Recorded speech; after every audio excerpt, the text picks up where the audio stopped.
Iglesia, ¿cuántos saben que tienen un Dios bueno? ¿Cuántos saben que tienen un Dios poderoso? ¿Cuántos creen por una mejor tierra, por así decirlo? ¿Cuántos creen que Cristo va a venir, pero en gloria? Amén. Todos lo creemos, ¿sí? Entonces, si nosotros creemos esto, debemos de saber que aún hay más. ¿Cuántos de aquí saben que aún hay más por conquistar? Aún hay más por soñar. Aún hay más por hacer. Si no hubiera más, ¿para qué nos seguimos congregando? ¿Para qué nos seguimos reuniendo? ¿Para qué seguimos compartiendo la Escritura? ¿Para qué seguimos predicando si no hubiera más? Yo creo en el nombre de Jesús que todavía hay más. Hay más gracia, hay más gloria, hay más gente que necesita recibir la palabra de Dios. Hay más gente que necesita recibir el amor de Dios. Hay gente que está aquí hoy en día, que me está escuchando y quizás es tu primera vez, tu segunda vez, y realmente necesitas a alguien que se llama Jesucristo. Puede que vayas a terapia, puede que tomes retiros de estos existenciales que están de moda hoy en día. Puede que hagas todo lo que tú quieras, que tomes todas las drogas que tú quieras, pero no va a haber nada ni nadie que te pueda dar la paz y que te pueda restaurar como nuestro Señor Jesucristo. Lo que se predica desde el altar es la verdad y es a nuestro Señor Jesucristo. Y hay alguien que sí te puede sacar adelante, hay alguien que te puede restaurar. Y de nuevo, ¿cuál es su nombre? Jesucristo. El día de hoy estamos terminando no se pueden poner la foto ahí de Gracia en Gracia, nuestra serie. Diga conmigo, Gracia en Gracia. Hoy finalizamos nuestra serie. Fueron 4 mensajes que creo yo fueron muy bonitos, muy poderosos y muy necesarios. Sobre todo en estos tiempos. Necesitamos comprender más de la gracia de Dios. En estos tiempos necesitamos siempre promover la gracia de Dios. No sé si ustedes se han dado cuenta, pero desde los últimos años hay más gente con problemas emocionales. Después de la pandemia eso lo aceleró. Hay más gente con problemas mentales. Hay más gente con situaciones existenciales con las que no pueden bregar. Cada vez parece que hay más problemas, entre comillas. Pareciera. Lo que pasa es que esto es una señal de la depravación de la sociedad, porque cuando uno se aleja de Dios, le pierde el temor a Dios. Cuando tú le pierdes el temor a Dios, le pierdes el temor al pecado, le pierdes el temor a lo malo y terminas sumergiéndote en lo demás. Y mientras más tú te alejas o más la sociedad se aleja de Dios, en más condenación termina. Pero hay algo que podemos ver a pesar de todo el lodo. Por eso hay un cerdo allí, porque iniciamos hablando sobre la historia del hijo pródigo. Todos aquí, en algún u otro punto de nuestras vidas, llegamos a estar como los cerdos. Estamos sucios de pecado, nos embarramos con el pecado, nos embarramos con lo incorrecto. Recuerden que la historia del hijo pródigo, ese fue el primer mensaje. Se le antojaba la comida, diga conmigo, se le antojaba la comida de los cerdos. Recuerda que el contexto es judío. Para los judíos el cerdo es un animal inmundo. Entonces que tú fueras a cuidar un cerdo, porque ese fue el trabajo que consiguió el hijo pródigo después de gastar todo, y encima que se te antojara la comida de lo inmundo, era caer en lo más bajo. Pero podemos ver que la gracia de Dios es redentora, porque Dios, a veces nosotros estamos tan sucios que creemos que porque estamos sucios somos cerdos, pero no lo somos. El cerdo pertenece allí, pero usted y yo no pertenecemos a eso. Usted está batallando con un pecado, con una adicción, y llega un punto que quizá lo ha hecho tanto y piensa que usted ya pertenece a eso. Es más, usted ha escuchado gente que le ha dicho y le ha dolido, que le ha dicho: usted nunca va a cambiar, tú nunca vas a cambiar, tú siempre vas a ser igual, no hay cambio para ti, naciste para estar así. Hermano, la realidad es que nosotros no pertenecemos a eso. Por más que estemos batallando con algo, por más de que estés hundido en algo, sumergido en algo malo, quiero que tú sepas que si te acercas al Señor, el Señor te va a cambiar, te va a recibir primero, te va a poner un anillo porque eres su hijo, eres su hija, te va a dar ropas nuevas y encima va a ser un banquete porque Dios se alegra. ¿Y qué significa un banquete? Que Dios te prepara un nuevo futuro. Hoy yo le vengo a decir a alguien, y que necesito que alguien me escuche: no importa todo lo que tú has hecho, No importa qué tan mal has manejado tu vida, no importa cómo estés ahora mismo, si tú estás dispuesto a buscar al Señor, el Señor puede provocar un nuevo futuro para tu vida.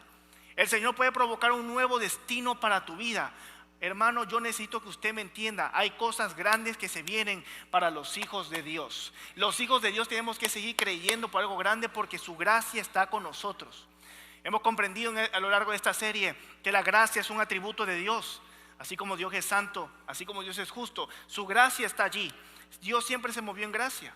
Entonces hablamos sobre la gracia redentora. Luego hablamos sobre la gracia de Dios en el sentido de caminando o viviendo en la gracia de Dios. Para los que no escucharon ese mensaje, te resumo un punto importante. Cuando una persona piensa que vive bajo la gracia de Dios, usualmente piensa que es caminar y que todo va bien. Que vas caminando y que todo va bien. No hay problema, no hay pecado, y así vas bailando salsa poco a poco. Y yo soy un pésimo bailador, así que si me graban pueden hacer memes ahí. Pero uno piensa que va caminando y caminando y caminando y que todos los cielos están abiertos. Pero Pablo nos dice, ¿qué nos dice Pablo? Que él tenía un aguijón. Que hay unos que nos quedamos ayer, estos días, de que hay unas mujeres que dijeron: pastor, yo tengo un agujón, no un aguijón. Mi marido es el agujón. Entonces hay gente que, ¿verdad? Que Pablo dice: me fue dado un aguijón, una enfermedad, un problema. ¿Qué nos enseña esto? Que vivir bajo la gracia de Dios no es como la gente piensa, solamente caminar con cielos abiertos y andar brincando y bailando con mariposas. Wow, todo me va bien. Vivir bajo la gracia de Dios, hermano, es caminar con firmeza a pesar de los problemas. Es saber que aunque tienes a alguien enfermo, o a pesar de que tú mismo estás enfermo, a pesar de que estás pasando el problema más fuerte de tu vida, tú puedes decir: me basto de la gracia de Dios. Porque recuerda que Dios permite que nos sucedan problemas. ¿Para qué? Para mantenernos humildes y acercarnos más a Él. Ese día nos alegramos y mucha gente pudo decir: le doy gloria a Dios por el problema que estoy pasando, porque me ha acercado más a Él, porque me ha hecho comprender, porque me ha hecho madurar. Hoy, hermano, usted está aquí escuchando esta prédica y está pasando alguna situación. En unos meses usted va a voltear atrás y se va a reír y va a decir: ya comprendí por qué Dios me dio ese aguijón. Porque hoy soy más fuerte que ayer. Pasas problemas porque son simplemente pruebas. Y la semana pasada, que fue el penúltimo, se llamó La gracia que transforma, y tuvimos el gran ejemplo del apóstol Pablo. Un hombre que era imposible de cambiar. No sé cuántos de ustedes, porque yo lo he escuchado a muchos que dicen: es que, pastor, si usted conociera a mi papá, es imposible que ese hombre cambie. Si usted conociera a mi marido, es imposible que ese ogro cambie, dicen algunos. Si usted conociera a mi mujer, es imposible que esa mujer cambie. Es imposible Pero aprendimos que cuando Dios se le presenta a alguien, puede cambiar todo en un instante.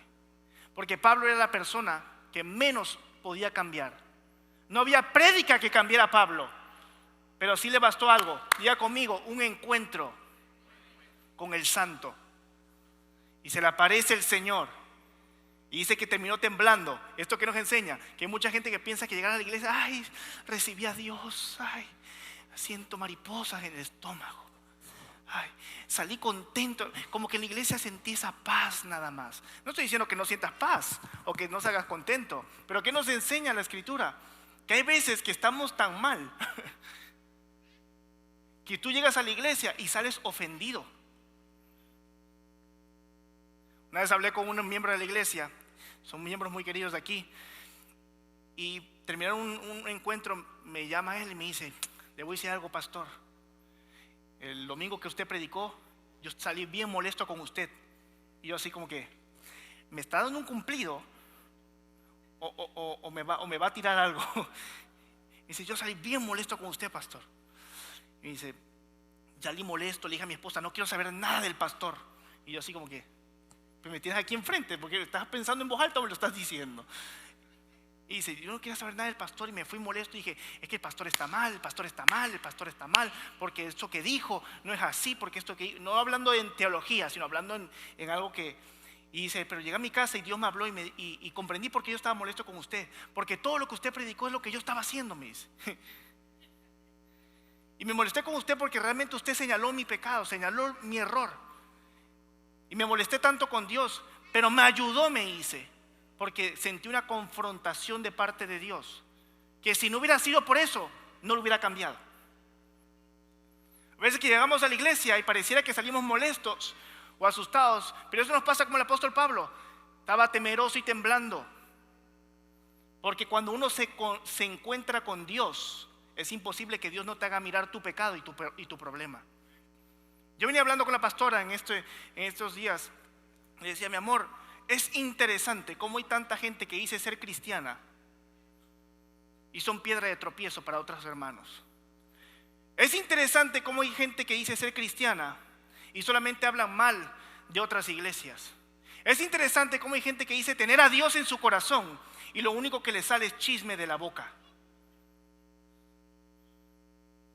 Es interesante cómo hay tanta gente que dice ser cristiana, como una vez lo enseñamos nosotros, que Florida es uno de los estados donde según hay más cristianos, pero donde menos se congregan.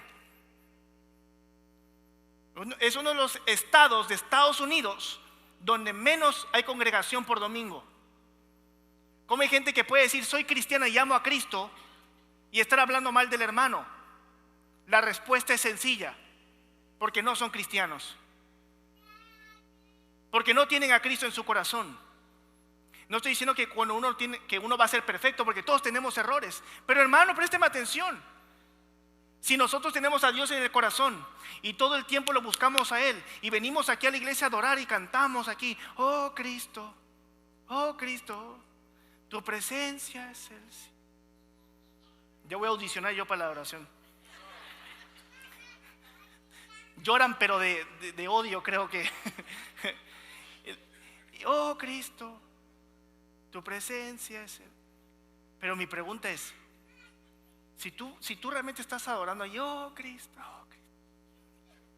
hay unas hermanas que hacen así, oh Cristo, pero saliendo tú estás sembrando chisme. ¿Cuál es el Cristo? ¿Cuál es el Cristo?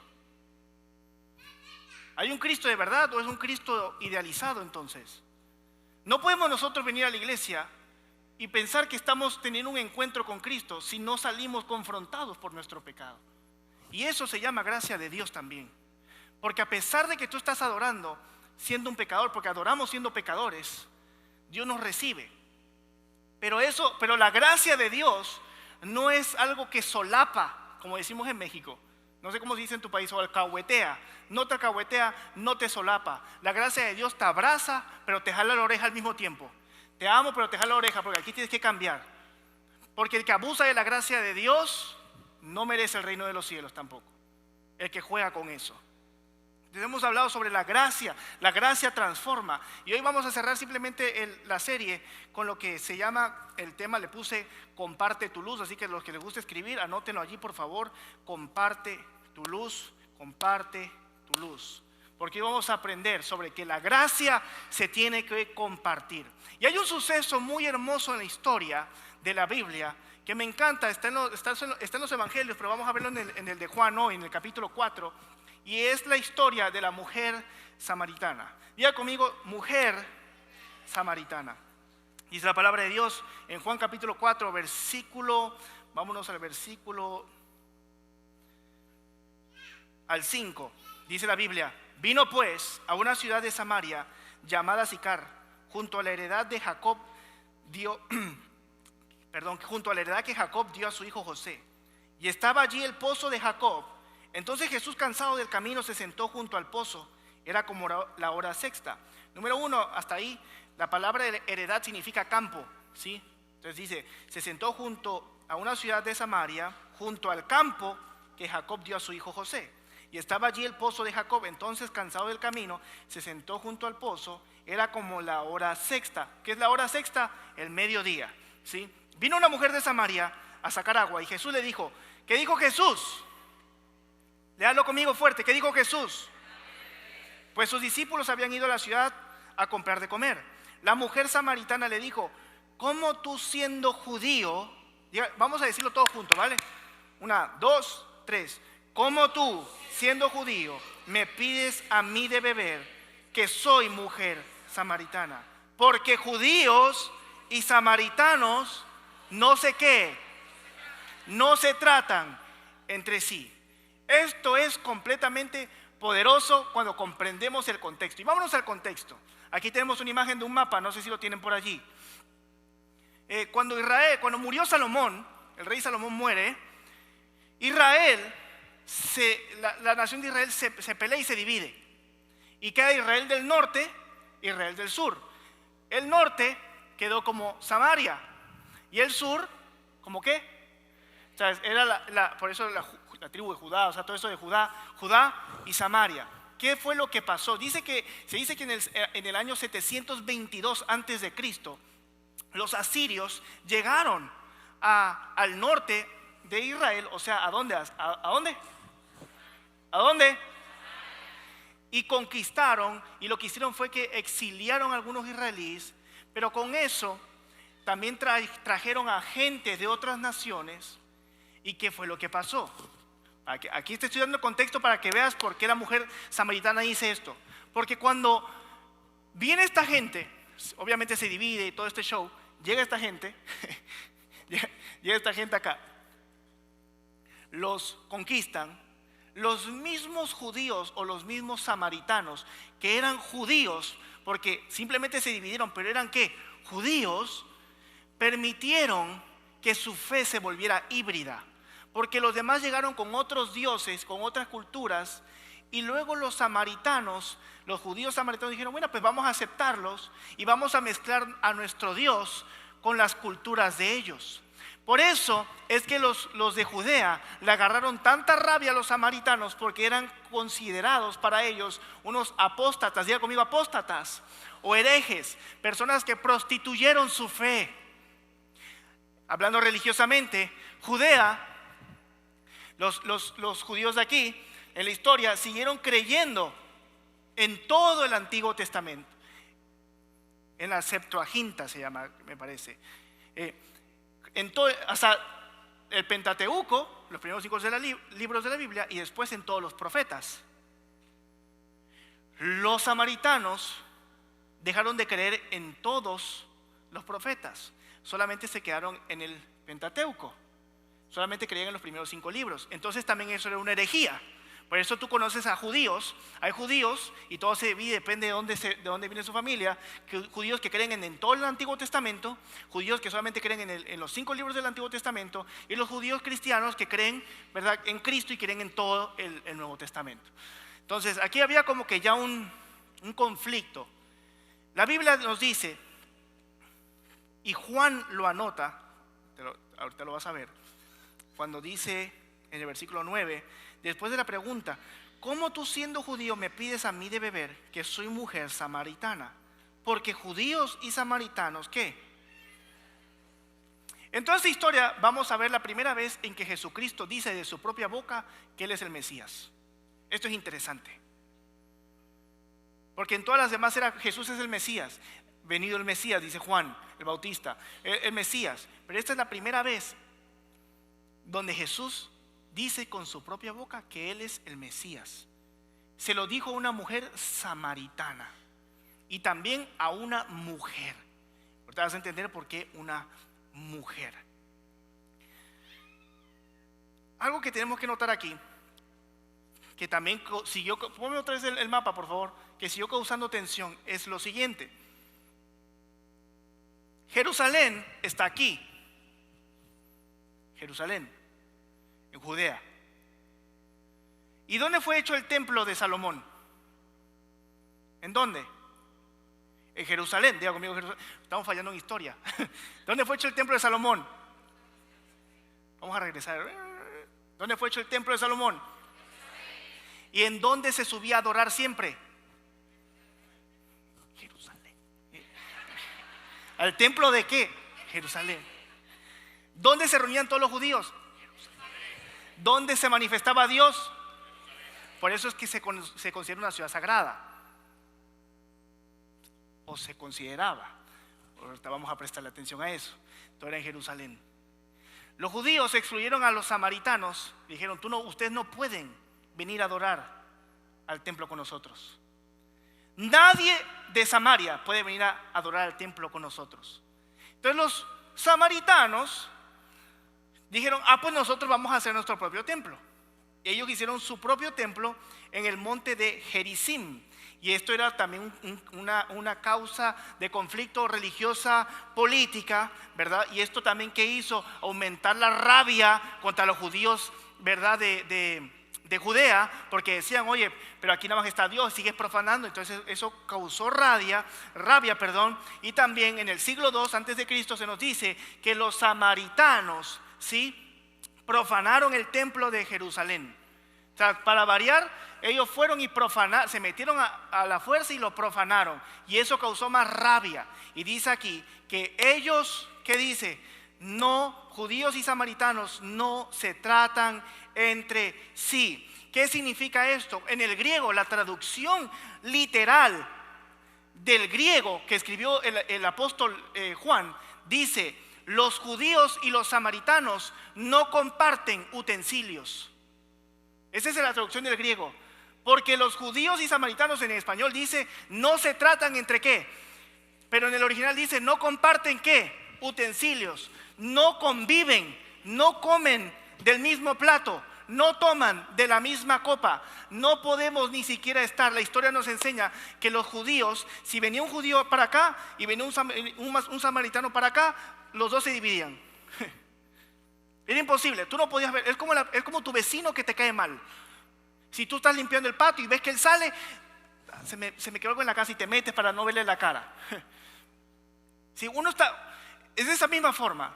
No podían convivir, no podían compartir los mismos utensilios. ¿Qué significa esto? Que no tenían las mismas celebraciones, no hacían nada igual y no podían estar los unos con los otros. Era una de odiarse a cada rato, al grado de que era profanado, ya era hasta pecado, era considerado pecado verte con un samaritano.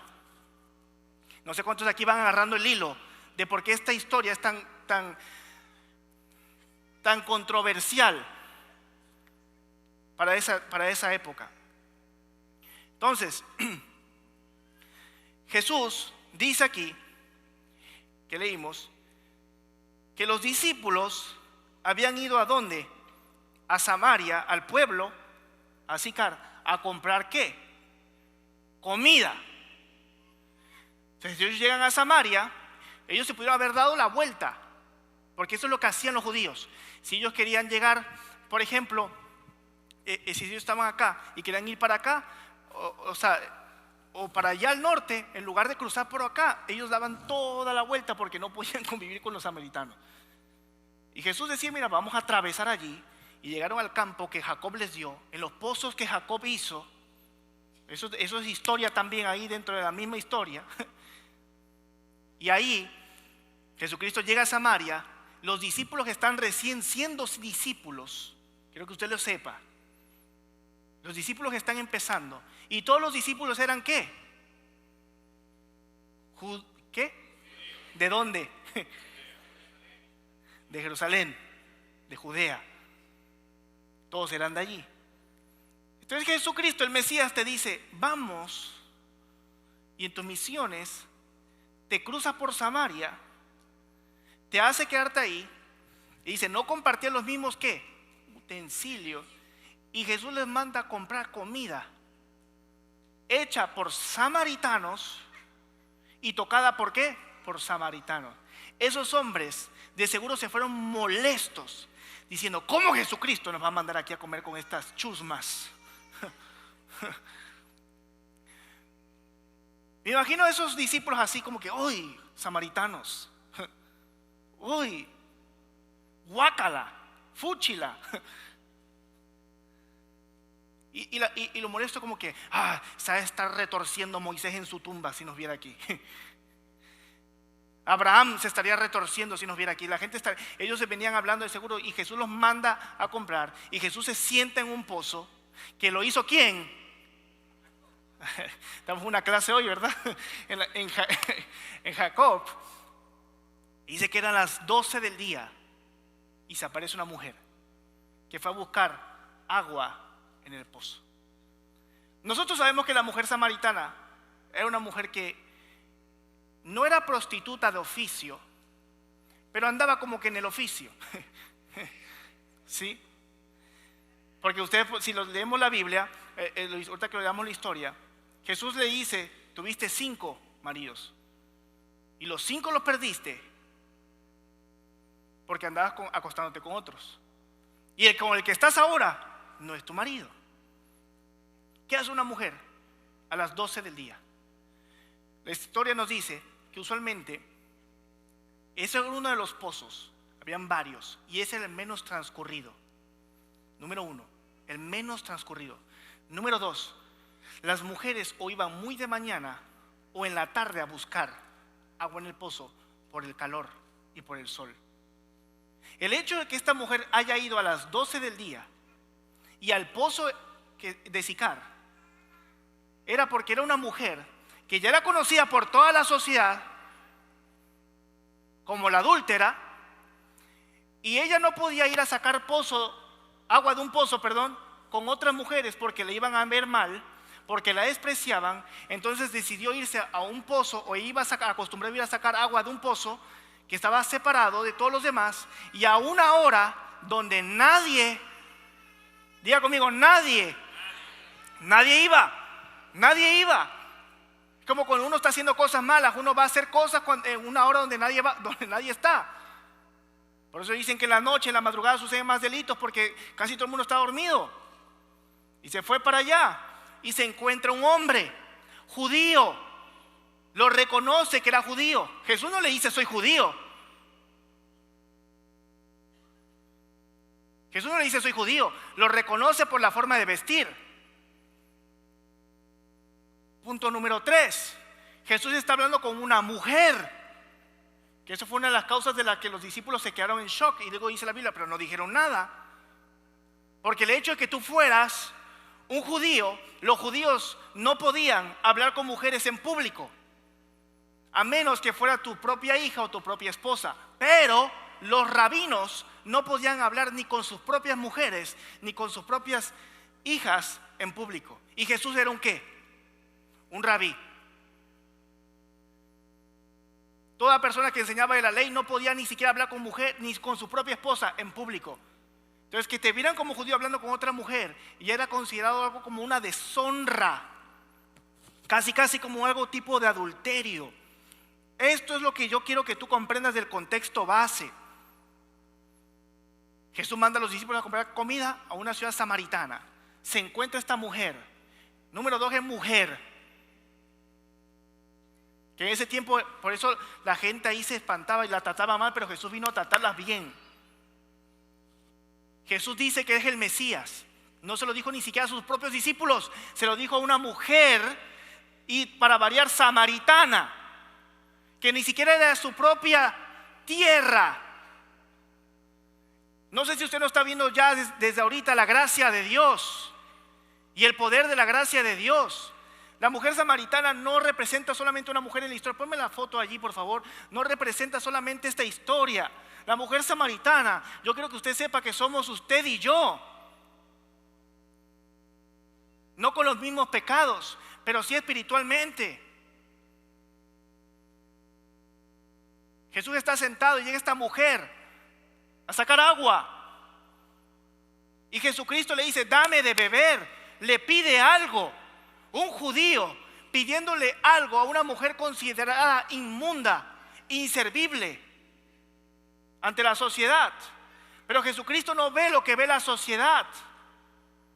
Jesucristo no te ve como el mundo te ve. Jesucristo te ve como una hija de Dios. Jesucristo te ve como un hijo de Dios. No importa lo que hayas hecho. Hay gracia para los que están dispuestos a aceptar a Cristo. Hay gracia, hay poder, hay restauración. Y este es el contexto histórico. Mira lo que dice después de que la mujer le dice en el versículo 9. Dice, ¿cómo tú siendo judío me pides a mí beber que yo soy mujer samaritana? En toda la historia que vamos a leer ahorita, o sea, a continuación, la mujer es sarcástica. Es una mujer ignorante y es una mujer sarcástica, escéptica. ¿Cómo tú? Piensa conmigo en la historia, déjame, bueno, pon los versículos. ¿Cómo tú? Ponla mejor para los que trajeron para que visualicen conmigo como que se está moviendo la imagen, ¿no? Déjala allí. Los que no trajeron Biblia ahora sí que se chavaron, ¿no? Miren, ¿cómo tú, siendo judío, me pides a mí beber que yo soy mujer samaritana? Porque judíos y samaritanos no comparten utensilios. Respondió Jesús y le dijo: si conocieras el don de Dios, ¿y quién es el que te dice dame de beber? Tú le pedirías y él te daría, ¿qué? La mujer le dijo: Señor, no tienes con qué sacarla y el pozo es hondo. Date cuenta de lo escéptica y lo sarcástica que estaba haciendo esta mujer. ¿Cómo te voy a pedir yo a ti si tú no tienes de dónde sacar agua del pozo? Y aparte, no lo vas a agarrar con una cubetita. El pozo, ¿qué dice aquí? Es de dónde pues tú tienes el agua viva. Cuando uno va a evangelizar a alguien y te dicen: pero ¿de dónde me van a salir las bendiciones? ¿De dónde Dios me va a responder? Yo voy a la iglesia, pero ¿de dónde Dios va a sacar su milagro? Mira lo que sigue diciendo: ¿acaso eres tú mayor que nuestro padre? ¿Quién? Jacob, que nos dio este pozo, de cuál bebieron él, sus hijos y su ganado. Date cuenta que esos pozos eran importantes porque fueron hechos por Jacob. Y respondiendo Jesús les dijo: cualquiera que bebiere de esta agua volverá a tener sed, mas el que bebiere del agua que yo le daré no tendrá sed. ¿Cuándo? Sino que el agua que yo le daré será en él una fuente de agua que salte para vida. En la traducción, cuando él dice agua viva, significa manantial. Los judíos, y no solamente los judíos, sino la gente de esa área, decían: eso es un estanque de agua viva, fuente de agua viva. ¿Saben por qué? Porque en los manantiales el agua brota del suelo y a esas burbujitas. Entonces decían: ese es un estanque de agua viva, esa es una fuente de agua viva, porque es agua de manantial, un agua que nunca cesa, así decirlo. Entonces dice aquí, la mujer le dijo: Señor, dame de esa agua para que yo no tenga sed ni venga aquí a sacarla. No lo está diciendo en un momento. La mujer no está siendo sumisa ni está rendida ante el maestro. Ella ni sabe que es Dios, es un judío normal. La mujer dice: pues dame de esa agua. A ver, dame de esa agua que dicen ustedes los cristianos. Dame de esa salvación. A ver, dame de esa agua para que yo no tenga sed y no tenga que venir aquí a sacarlo. No tenga yo que andar escondiéndome, no tenga yo que andar viniendo aquí al mediodía muerta del sol, porque si no me van a juzgar. Dímelo para que yo no siga tomando agua. Así hubiéramos respondido usted y yo a Jesucristo. Pues Señor, dámela de una vez para que yo no tenga que andar comprando, seguir gastando dinero en agua. Dámelo. Y mira lo que sigue sucediendo. Jesús le dijo: ve, llama a tu marido y ven acá. Ya Jesús empieza a tocar la puya. Ya Jesús le dio donde le dolió. Eres mucha risita, pero vamos a ver si ahorita te ríes con esto. Ve y dile a tu marido. Imagínate, Jesucristo eso lo hizo porque cuando uno le sabe algo a alguien, uno se queda callado y te quedas así como que si yo te digo algo te destrozo, pero... Y Jesús fue sarcástico con ella. Ella venía siendo sarcástica. ¿Y Jesús qué fue lo que dijo? Llama a tu marido. Y ella por dentro, ya debe saber mi historia también. Chanfle. Yo esas palabras no las uso de verdad. Pero como soy mexicano, pues chanfle. Chale. Y es como cuando tú tienes a esa prima que te cae mal, que quizás eso, ¿por qué se ríen? Se ríen. y te habla sobre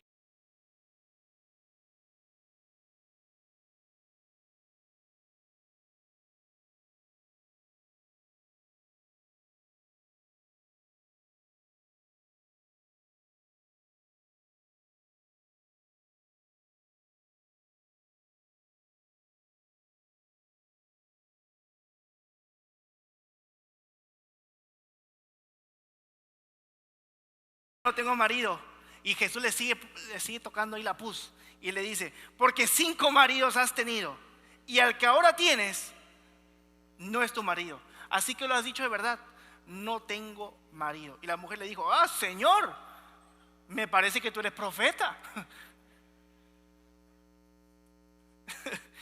Esto es algo cómico, esta historia es algo cómico y transformador, porque es una mujer ignorante como usted y como yo.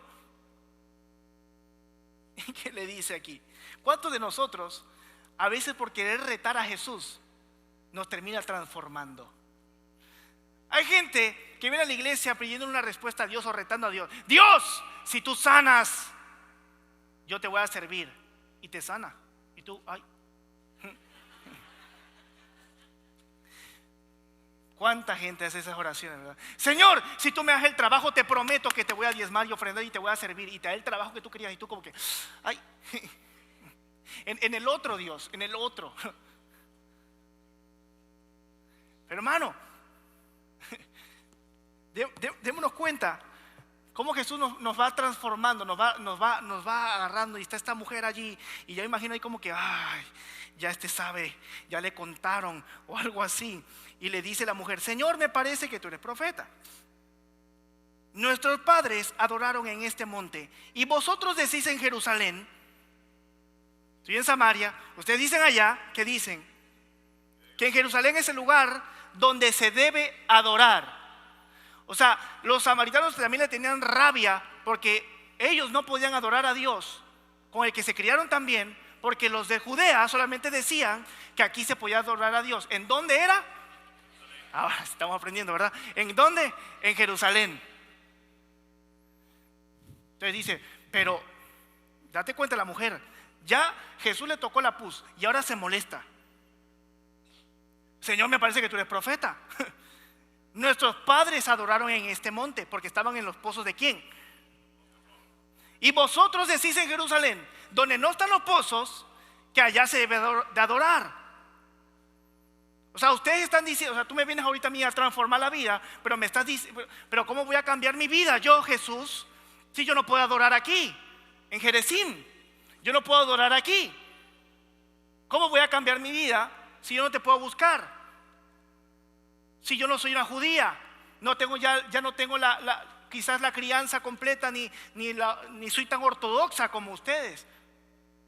¿Cuántos habemos así? Porque hay gente que predica el evangelio, pero cuando tú recibes a alguien, le dices, no, pero es que tú tienes que hacer esto para que Jesucristo te acepte. Y uno dice, pero ¿cómo rayos? Yo no puedo.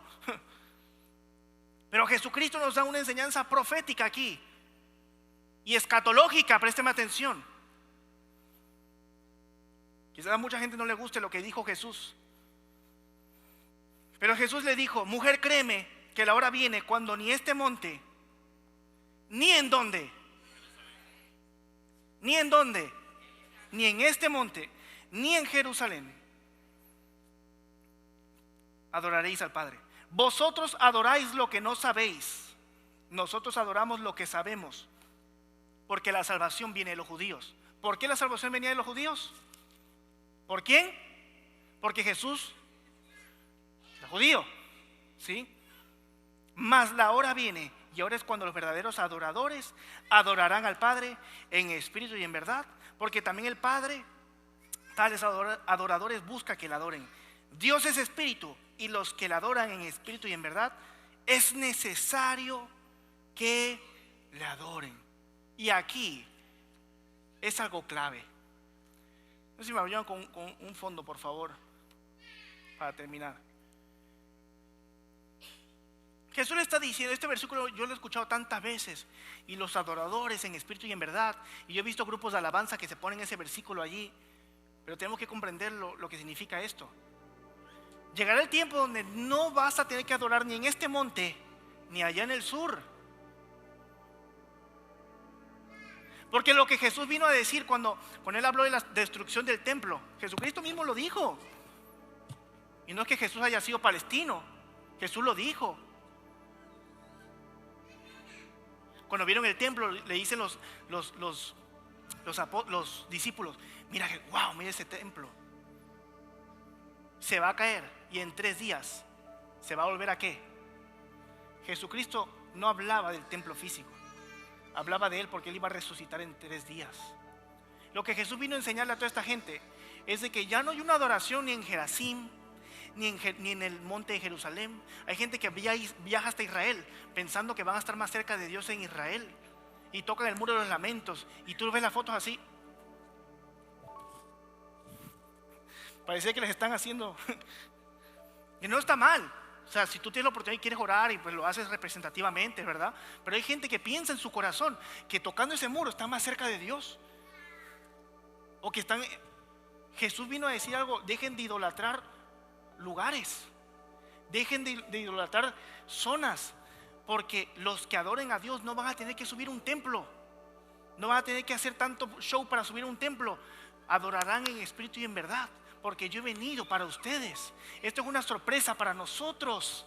¿Por qué? Porque en todo momento usted y yo podemos adorar a Cristo y podemos recibir a Cristo. No tenemos que viajar a otro país para recibir a Cristo. Estamos aquí, podemos recibir a Cristo. Estamos aquí predicando y aquí está la presencia de Dios. Se pasea por la iglesia. Y nosotros somos como los samaritanos. ¿Dónde vamos a adorar? Pero estamos aquí en esta iglesia, Fuente Agua Viva Orlando, y hay gente que menosprecia estar en una iglesia, pero aquí se pasea la presencia de Dios, como se paseó allí en Jerusalén, porque Dios está en todos lados. Y Jesús lo vino a decir: llegará el tiempo, pero Él tenía que morir. Y el tiempo no fue después, el tiempo fue en esos años que Cristo murió.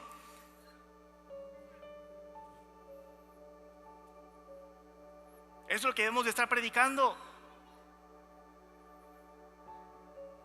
En lugar de estar hablando mal y que ya, hermano, Jesucristo dejó estipulado: la iglesia ya no es Jerusalén, la iglesia ya no es Israel, la iglesia es todo el cuerpo, le dijo el apóstol Pablo, de Cristo también. La iglesia ahora es todo el cuerpo de Cristo. ¿Saben cuál es la nación santa? Nosotros, sus hijos. Nosotros somos nación santa. Somos el nuevo Israel, el pueblo adquirido. Tú eres una persona apreciada para Jesús. No lo merecemos. Estás huyendo de la sociedad. Solamente te señalan, vienes para acá y te encuentras a Cristo. Y Jesús te dice: dame de beber. No te lo mereces. Ante la sociedad está mal visto. Jesús rompió todo protocolo que había. Todo protocolo habido y por haber, Jesucristo lo rompió por salvar a esa mujer. Porque cuando Jesucristo te va a salvar, va a hacer todo lo posible para que tú lo escuches. Hoy estás aquí y estás dudando si entregarle tu vida a Dios o no. Pero sé que estás aquí hoy y no es el primer mensaje que escuchas en estos últimos días. Es Dios que te ha estado busque y busque y busque y busque. Por eso cuando uno dice: es que yo encontré a Jesús, eso es mentira. Nadie encuentra a Jesús. Jesús nos encuentra a nosotros. Jesús nos encuentra a nosotros. Y mira, cuando dice aquí también que la mujer dice: sé que ha de venir el Mesías, en el versículo 25. Ya puedes poner los versículos. Llamado el Cristo. Cuando Él venga nos declarará todas las cosas. Todavía le está diciendo la mujer: yo sé que va a venir uno que nos va a decir. ¿Y qué le dice Jesús? Yo soy. Imagínate eso.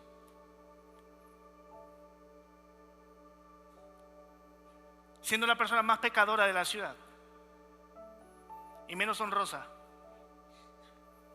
sacando agua de un pozo a una hora donde nadie te ve,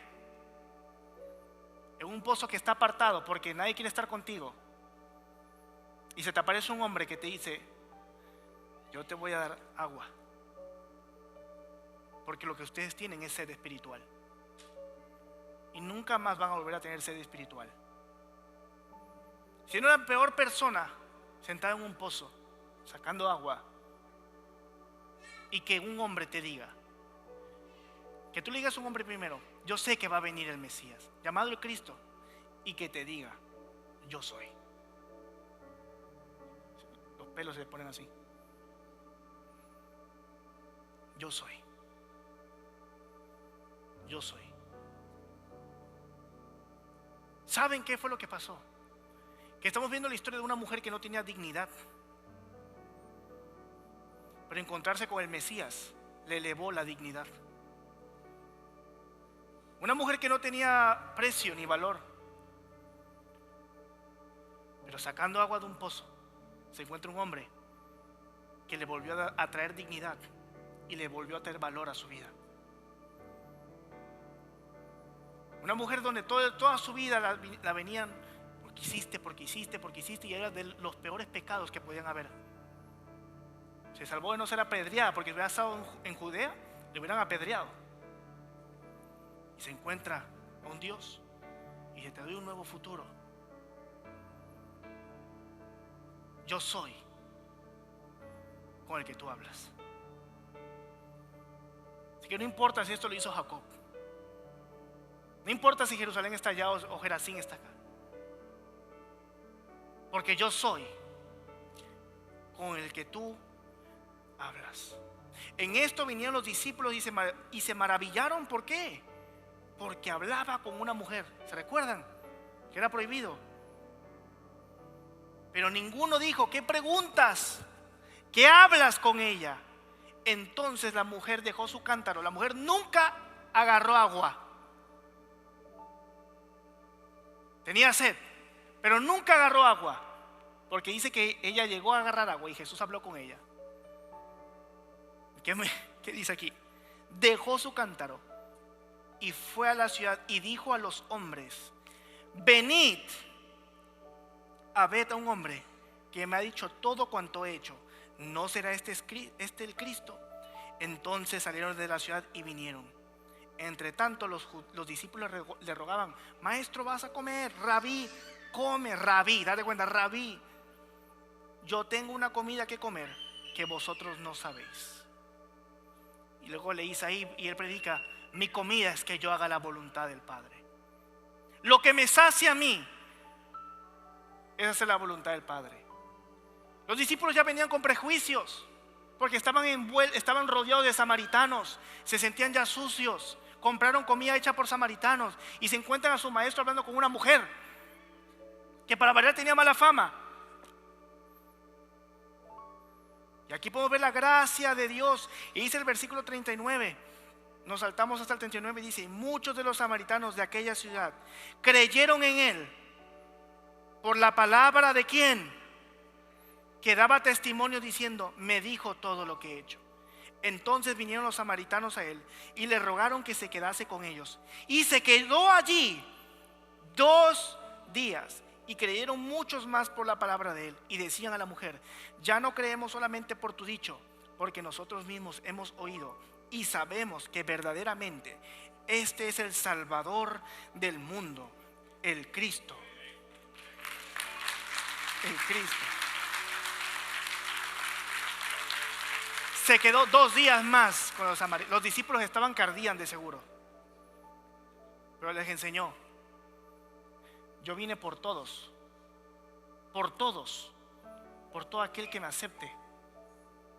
Y creyeron en él, dice ahí. Esa región de Sicar creyeron en él. En su propio pueblo no creyeron en él, pero los que los judíos rechazaban creyeron en el Cristo. ¿Qué pasa cuando uno recibe a Dios en su corazón? Es transformado. Aquí estamos viendo la gracia hermosa de Dios. Dios te transforma, Dios te renueva, Dios te restituye. ¿Qué hizo esta mujer? Dejó el cántaro y se fue corriendo a decir que había un profeta y que era el Cristo. 5 maridos, le dice Jesús. El martes, los que vinieron el martes, les enseñé sobre el número 5. Los números están siempre por... Y el 5 en la Biblia significa gracia. Siempre. 5 por 5 maridos te han estado a ti condenando. Pero yo te bendigo. Yo te elevo. Y yo te restauro. Lo que para el mundo es una maldición, para Dios es gracia y restauración. 5 maridos, a pesar del pecado, Dios levantó a esa mujer. Porque la gracia, dile a la persona que está junto a usted, dile: la gracia de Dios eleva tu dignidad. A pesar de todo lo malo, a pesar de lo sucia que estaba, su gracia la elevó. Hoy hay alguien aquí y estamos como la mujer samaritana. Fallamos, erramos, nos queremos levantar y nos volvemos a tropezar, nos volvemos a ensuciar. Pero hay un Dios que te estoy predicando, que se llama Jesucristo, Jehová, el Espíritu Santo, que te va a restaurar. Y no importa cómo estés tú ahora mismo, su gracia te va a transformar. Se va a encontrar contigo en el peor momento de tu vida, espiritual y físico. Cuando todo el mundo te está diciendo que tú no puedes, se te aparece un hombre que te dice: tú sí puedes. No necesitamos esos motivadores de allá de YouTube. Necesitamos al Cristo. Que cuando uno está viendo su espejo y ves lo pecaminoso que eres, lo malo que tú eres, hay una voz que te dice: yo te veo como un hijo. Llega un punto que ya dejas de ver a ti en el espejo y miras al Espíritu Santo allí, miras a Cristo allí. Esta es tu oportunidad para que tú aceptes a Jesucristo en tu corazón como tu Señor y tu Salvador. Porque hoy venimos a sacar agua del pozo y no nos vamos a llevar ni siquiera el agua del pozo, pero nos vamos a ir sin sed, porque su Espíritu Santo ha caído sobre nosotros. ¿Y qué es lo que tenemos que hacer? Porque por eso se llama comparte tu luz. Porque usted está siendo renovado o ha sido renovado.